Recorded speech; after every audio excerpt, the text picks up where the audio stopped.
आपकी भरपूर तालियों में पास्टर राहुल। उसी की मोहब्बत में आप सबको सलाम पहुंचे। कैसे हैं सब? खुश हैं? अगर खुश हैं तो खुदा के जलाल के लिए जोरदार तालियां।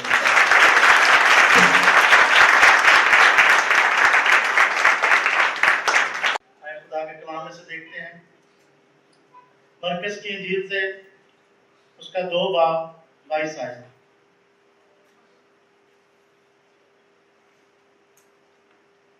मरकस की इंजील उसका 2 बाब उसकी 22 आयत।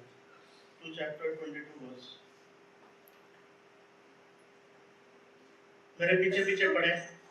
और नई मैं को पुरानी मशकों में कोई नहीं बरता, नहीं तो मशकें मैं से हट जाएंगी और मैं और मशकें दोनों बर्बाद हो जाएंगी, बल्कि नई मैं को नई मशकों में भरते हैं।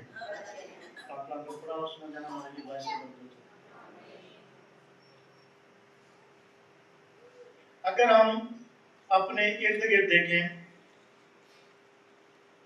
तो हमें रोया की कई तारीफें मिलेंगी। बहुत सारे लोग इसको समझते हैं ये एक बाउंड्री वॉल है। बहुत सारे लोग ये समझते हैं कि हम जिस लाइन पर चलकर काम करेंगे शायद वो है, और बहुत सारे लोग मुख्तलिफ राय रखते हैं। लेकिन रोया क्या है? बाइबल क्या आपसे चाहती है? बाइबल क्या आपसे तवक्को रखती है कि आप क्या करेंगे? खुदावंद यीशु मसीह दुनिया में आए, उन्होंने हमारे लिए जान दी, हमें निजात दी, हमारे लिए सब कुछ किया। लेकिन अब हमारी बारी है। अब हम क्या करते हैं? हम किस तरफ जाते हैं? यीशु मसीह अपना चर्च खुद बना रहे हैं, लेकिन अगर हम उसके साथ मिल जाएंगे तो हमें एक तजर्बा हासिल होगा, वह इलाही तजर्बा जो हमारे खुदावंद यीशु मसीह के पास है, हम उससे हासिल करेंगे। यीशु मसीह ने कहा, मैं इस पत्थर पर अपनी कलीसिया बनाऊंगा, मैं इस पत्थर पर अपनी कलीसिया बनाऊंगा। ये कोई डोनाल्ड ट्रंप का बयान नहीं है जो 2 दिन के बाद बदल जाएगा। ये हमारे खुदावंद यीशु मसीह का कलाम है जो कल आज बल्कि अब तक यकसा है। जो उसने कहा है उस पर वो कायम है। उसने कहा, मैं इस पत्थर पर अपनी कलीसिया बनाऊंगा और आलम रवा के दरवाजे उस पर गालिब ना आएंगे। हम किस चीज से डरते हैं? नई कलीसियाएं कायम करने से डरते हैं, लोगों को मिलने से डरते हैं।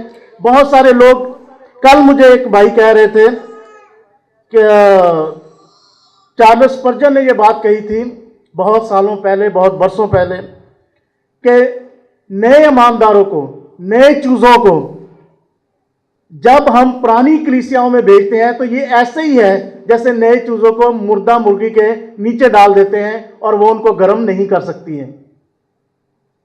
क्या कर सकती है? नहीं कर सकती। और हम क्या करते हैं? हम नया ईमानदार ढूंढते हैं, उस पर मेहनत करते हैं, उसको कलाम सिखाते हैं और उसको पुराने चर्च में ले जाते हैं, बड़े गिरजे। उसका नतीजा क्या निकलता है? वो बड़े चर्च के लिए, बड़े गिरजे के लिए वो इनकम है, लेकिन आपने खुदा के उस बंदे को वहां पर जाया कर दिया है। यह गलत है। बाइबल कहती है कि मैं इस पत्थर पर अपनी कलीसिया बनाऊंगा और आलम अरवा के दरवाजे इस पर गालिब ना आएंगे। हमारा एक और प्रॉब्लम है, हमारा एक और मसला है कि हम दरमियान में हैं। जब से कलीसिया बनी है और जब से कलीसिया उठाई जानी है, हम उसके तकरीबन दरमियान में हैं। और जब हम दरमियान में हैं तो हम क्या करते हैं? हम लोगों की पैरवी करते हैं। हम देखते हैं कौन सा पादरी अच्छा जा रहा है, हम अपने पादरियों को भूल जाते हैं। किस पादरी के पास ज्यादा लोग जाते हैं, हम उनके पीछे जाना शुरू कर देते हैं। तरीकाकार देखते हैं किसकी स्ट्रेटेजी ज्यादा अच्छी है, कौन कराची में आजकल मशहूर हो रहा है। मुझे बड़ी अजीब बात लगती है, खुदा की बस्ती कराची में, यहां से भी मेरा इतनी दूर है कि रात को कोई जाने के बारे में सोच नहीं सकता कि सोच सकता है। और जब उसने 1 लाख रुपए का हदिया देना था तो वो 12,000 किलोमीटर दूर लाहौर में चला गया था। मैंने उससे पूछा, भाई ये क्या है? तुम्हारे पड़ोस में घर के साथ दीवार के साथ चर्च बन रहा है और आप 1 लाख रुपया उधर देने चले गए। What is this? ये क्या है? हम सिर्फ ये देखते हैं कि वो तहरीक बड़ी है, वो आदमी बड़ा है, क्या हम खुदा के कलाम को नहीं दे सकते? हम उस तहरीक को देखते हैं कि शायद वो कामयाब हो जाएगा, यीशु उसके पीछे चलना शुरू हो जाएगा। क्या यीशु लोगों की पैरवी करता है? क्या यीशु लोगों के पीछे चलता है, या हम यीशु के पीछे चलते हैं? हम लोगों की पैरवी करनी शुरू कर देते हैं, तरीकाकार स्ट्रेटजीज को देखना शुरू कर देते हैं, तहरीकें देखते हैं कि कितनी बड़ी या कितनी छोटी है, और समटाइम्स सॉरी टू से क्या हम मौजज़ात को देखते हैं। हम समझते हैं कि वो यीशु शायद उसी के वसीले से मौजज़ा कर सकता है।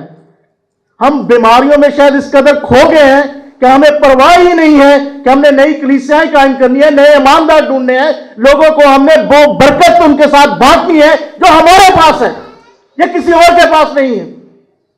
लेकिन हम ऐसा नहीं करते हैं। हम देखते हैं कि हाँ उसके यहां मौजज़े हो रहे हैं, आज से हम उस चर्च में जाएंगे। नहीं, खुदा ने आपको किस लिए बुलाया था? कि आप यीशु के नौकर की पैरवी करें या यीशु की करें? किसकी? मुझे सुनाई नहीं दिया। प्रेज गॉड, जोर से कहें हालेलुया। किसकी पैरवी हमें करनी है? यीशु की, मालिक की। हम नौकरों के पीछे चलना शुरू कर देते हैं जो खुद को खादम कहते हैं। हम उनके पीछे जाना शुरू कर देते हैं कि ठीक है जी, आप हमें यीशु तक लेकर जाएं। याद रखें, हमने किसके पीछे जाना है? हमारे प्यारे खुदावंद यीशु मसीह के पीछे। ज़बूर 81 उसकी 13 से 14 आयत में लिखा है, काश काश के मेरे लोग मेरी सुनते और इस्राएल तेरी राहों पर चलता, मैं जल्द उनके दुश्मनों को मगलूब कर देता और उनके मुखालफों पर अपना हाथ चलाता। काश काश मेरे लोग मेरी बात सुनते, मेरी तरफ कान लगाते, मेरी तरफ मुतवज्जा होते, मेरी राहों पर चलते, तो मैं उनके दुश्मनों को क्या करता? मगलूब कर देता, उन पर गालिब आ जाता और उनके मुखालफों पर क्या करता? अपना हाथ चलाता। यह नहीं है कि बाइबल में किसी ने खुदा के साथ चलना ही नहीं सीखा। अगर हम मूसा की जिंदगी की तरफ देखें तो उन्होंने खुदा के साथ चलना सीखा और खुदा ने उनके बारे में लिखा है ज़बूर 103:7 आयत में, उसने अपनी राहें मूसा पर और अपने काम बनी इस्राएल पर जाहिर की है। ये आयत मेरे पीछे दोहराए, मैं चाहता हूं ये आयत आप जिस तरह पंजाबी में रट लो, रट लें। उसने अपनी राहें मूसा पर और अपने काम बनी इस्राएल पर जाहिर की। आमीन। उसने अपनी राहें मूसा पर और अपने काम बनी इस्राएल पर जाहिर किए। मुझे आज आप बताएं, क्या आप पब्लिक में खड़े होकर सिर्फ तालियां पीटना चाहते हैं या उन कामों को भी जानना चाहते हैं जो खुदा करता है? बाइबल कहती है कि इस्राएल के लोगों को उसने बताया कि क्या काम होने हैं, लेकिन एक आदमी जानता था कि वो काम होने कैसे हैं। बहरे कुलतम का जब वाकया पेश आया, सारे परेशान थे, बुड़बुड़ा रहे थे, मूसा के ऊपर बुड़बुड़ा रहे थे कि ये हमें कहां लेकर आ गया, वो फौजी हमें मार डालेंगे। लेकिन क्या हुआ? मूसा शांत था, मूसा आराम से था। क्यों? क्योंकि मूसा जानता था। उसने अपनी राहें, उसने अपने रास्ते मूसा को बताए हुए थे और बनी इस्राएल दूर खड़े सिर्फ वो नजारे कर रहा था, क्योंकि वो उस रोया में, उस काम में शामिल नहीं हो रहे थे। और बहरे कुलदम में क्या खुदा ने इस्राएल को डुबो दिया? क्या किया? खुदा के जलाल के लिए जोरदार तालियां बजाएं। बहरे कुलदम के 2 हिस्से कर दिए। क्या वो खुदा आज नहीं है जो कल बहरे कुलदम के 2 हिस्से कर सकता था? क्या वो खुदा आज हमारी मुश्किलात को नहीं देख रहा? क्या उसके सामने हमारे दुख नहीं है? क्या उसके सामने हमारी परेशानियां नहीं है? क्या वो हमें आसमान से देख नहीं रहा? क्या वो हमें उनका हल नहीं बता रहा? या हम उससे पूछ ही नहीं रहे? शायद हम पूछ नहीं रहे, क्योंकि बाइबल कहती है कि उसने अपनी राहें मूसा पर और अपने काम बनी इस्राएल पर जाहिर किए। खुदा से एक बार पूछ कर तो देखें कि खुदा बहरे कुल्सम के आपने कैसे से किए थे, मुझे भी सिखा। ड्रिग रोड में मेरी कलीसिया नहीं बन रही, मुझे कलीसिया बनाना सिखाओ।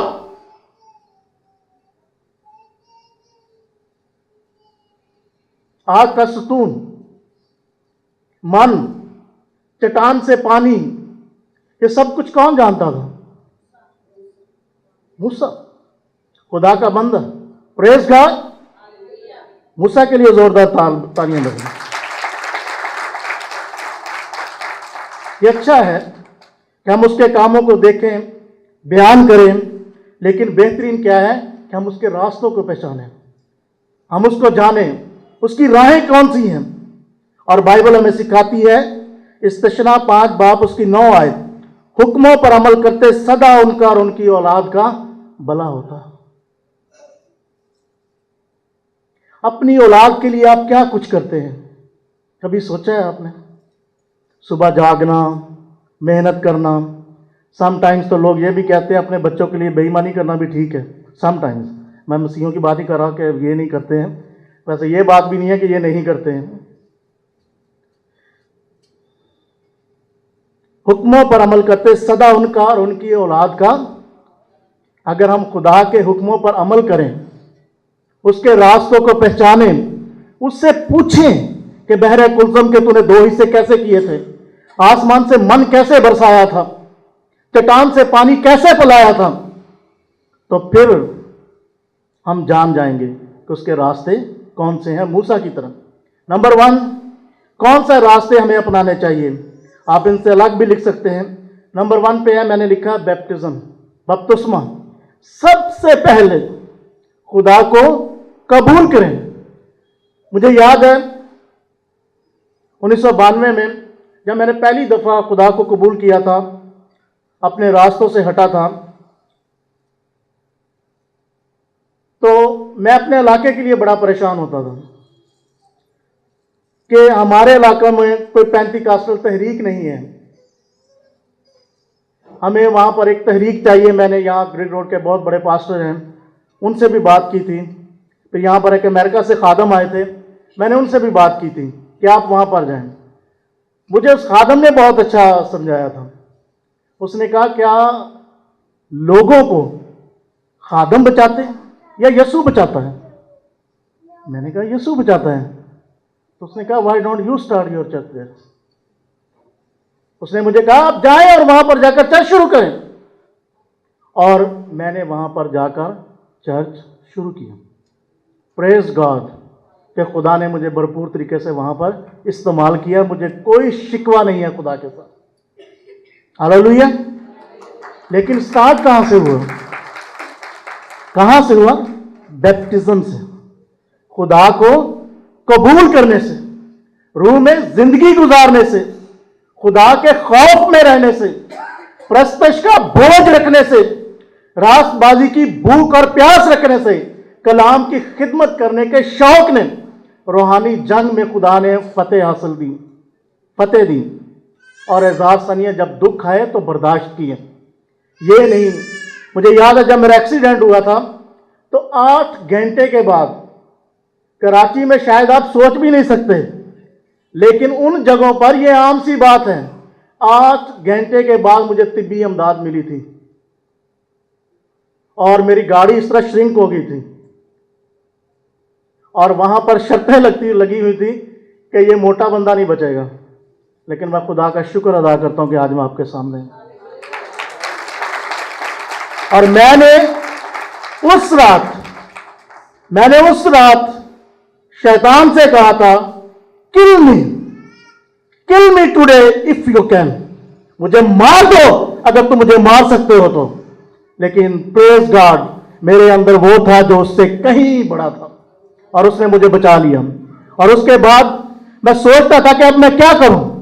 चर्च बन गया, अच्छी मिनिस्ट्री। मैंने चर्च छोड़ने से 1 दिन पहले 250 लोगों को बैप्टिज्म दिया था। और मैं सोचता था मैंने इस गांव में क्या करना, मेरे गांव में कोई बंदी नहीं बची जिसको हमने बपतिस्मा न दिया हो। मैंने अब क्या करना है इस गांव में। लेकिन खुदा ने मुझे एक नई रोया दी कि दूसरी मिनिस्ट्रीज के साथ मिलकर, दूसरे लोगों के साथ मिलकर चर्चेस बनाओ, बिल्डिंग्स कायम करो। सबसे मुश्किल काम पाकिस्तान में, अगर आप खिदमत में थोड़े से भी हैं तो आपको अंदाजा होगा कि यह सबसे मुश्किल काम है, क्योंकि हम चर्च प्लांट कर लेते हैं लेकिन बिल्डिंग हमसे नहीं बनती है। हम मजबूर हैं अपने इकोनॉमी की वजह से, अपनी मुआशी सूरत हाल की वजह से। हमारा चर्च हमें उस कदर सपोर्ट नहीं कर सकता, या हमारे इर्द गिर्द के दोस्त हमें उस कदर सपोर्ट नहीं कर सकते कि हम एक इमारत खड़ी कर सकें। मैं खुदा का शुक्र अदा करता हूं कि खुदा ने मुझे इस काम के लिए चुना है। Praise God.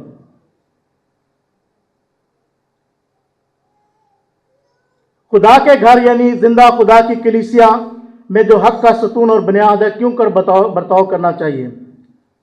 हमें कलीसिया में कैसे एक दूसरे के साथ मेल मिलाप रखना चाहिए, हमें कैसे एक दूसरे के साथ बात करनी चाहिए, हमें कैसे एक दूसरे का ख्याल रखना चाहिए। जिंदगी में एक बात हमेशा याद रखें, खुदा ये नहीं देखता कि आपने कितनी जोर से प्रस्तश की है, खुदा ये नहीं देखता आपने कितनी तवज्जो से कलाम सुना है, लेकिन चर्च क्लोज होने के बाद खुदा ये जरूर देखता है कि आप एक दूसरे के साथ कैसे बातचीत करते हैं, क्योंकि आप उसका खानदान है, फैमिली है, वो आपका ख्याल रखता है और आपको कैसे एक दूसरे के साथ बर्ताव करना चाहिए ये जरूर सीखना चाहिए। बाइबल कहती है कि गैर कौमों में उसके नाम की मनादी हुई, गैर कौमों ने उसका नाम सुना, लोग थर थर कांपे, लोगों ने यकीन किया कि वो खुदा हमारा खुदा है। और हमने क्या किया, हमने खुदा को, फजल को अपने काबू में रखा हुआ है, जेब में रखा हुआ है और उसे खुद ही लुत्फअंदोज होते हैं। कभी हम किसी दूसरे के साथ ये शेयर करना पसंद नहीं करते कि देखो मैं कितना खुश हूं मसीह में, और आप भी मसीह में खुश हो जाए, आप भी मेरे साथ चर्च चलें। कितना अच्छा काम है अगर आप चर्च में आते हुए दो चार बहन भाइयों को यह कहते हुए आए कि आए हमारे साथ खुदा के घर चलते हैं। बाइबल कहती है कि वो दिन मुझे याद आते हैं जब मैं टोलियों के साथ खुदा के घर में जाया करता था। खुदा ना करे कि कभी आपके साथ ऐसा हो जाए, आप असीरी में चले जाएं, आप दुख में चले जाएं, तकलीफ में चले जाएं, और वहां पर आपको याद आए कि ओह मेरा वो चर्च जहां पर मैं गीत गाया करता था, या मैं गीत गाया करती थी, वो मुझे आज याद आ रहा है। खुदा ना करे कि ऐसा दिन कभी देखना आपको नसीब हो। जरूर चर्च में आते हुए 2 4 3 5 लोगों को अपने साथ लेकर आया करेंगे। आमीन। खुदा के जलाल के लिए जोरदार तालियां बजाएं। किसी को नींद तो नहीं आ रही? ओके। मनादी किस तरह करनी चाहिए, मनादी का क्या तरीकाकार वज़ा होना चाहिए।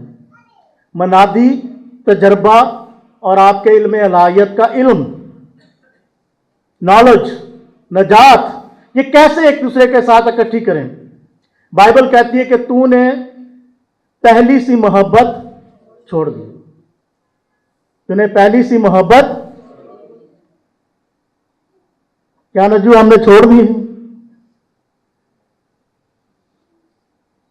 मुझे याद है डिग रोड में हम शायद ही कोई सेमिनार छोड़ते थे, जहां हमें सीखने के लिए कोई भी जगह मिलती थी हम जरूर जाते थे।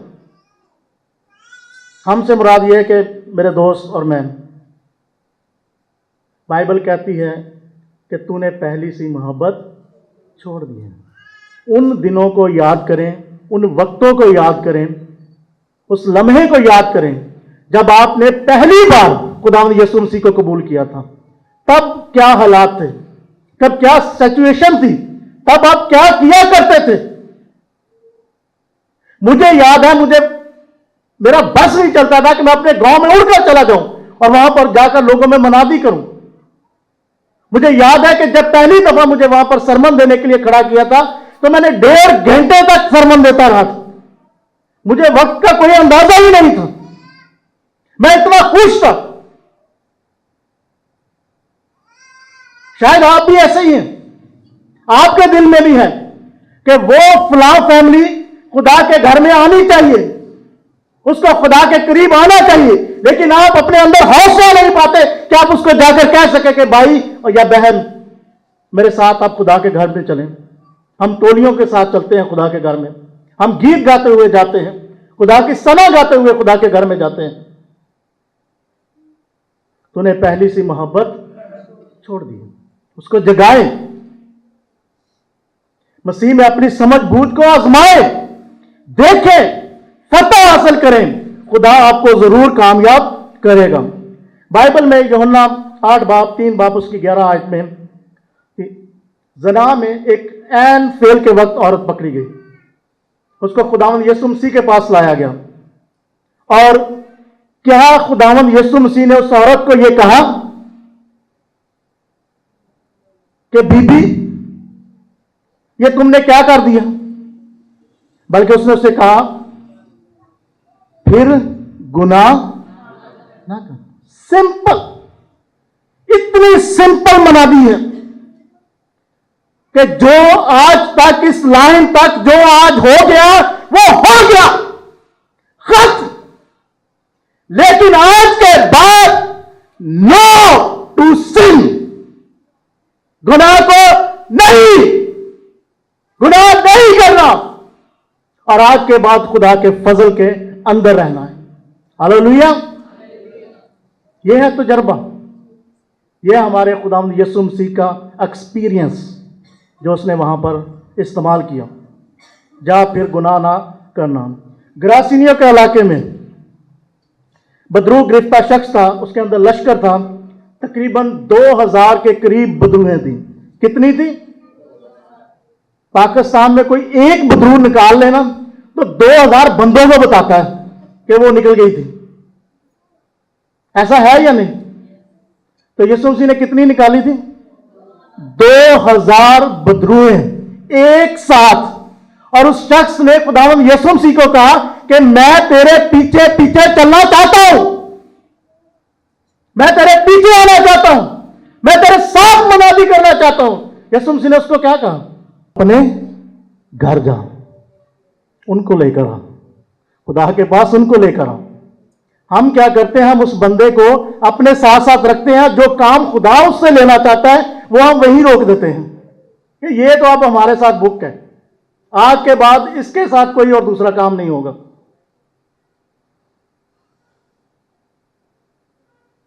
ये ठीक नहीं है। और साउल में दमिश्क की राह में यीशु किससे मिला था?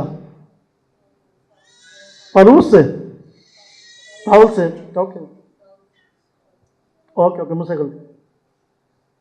और वहां पर जब यीशु मसीह उनसे मिले और हननिया को कहा कि जा जरा उसके साथ उसको मसा कर, तो हननिया का रवैया क्या था? मैं नहीं जानता।